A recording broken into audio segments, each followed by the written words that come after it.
I thought I had myself all figured out, but I've spent my whole life holding myself down.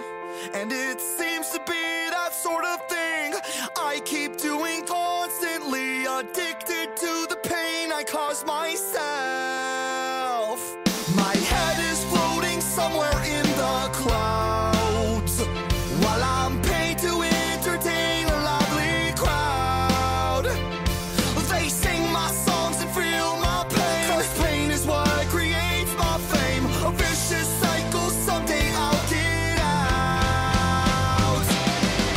I can't believe I'm standing here at all. I can't believe I made it this far. On my way with a smile on my face to the top, and I'm not falling off. And all I need is a microphone, I'll sing about the things that have been hurting me. It's safe to say all the kids I relate to their lives, so just keep holding on.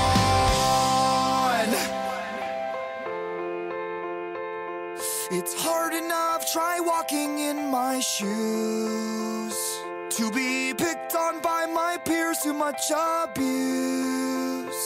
And I'm tired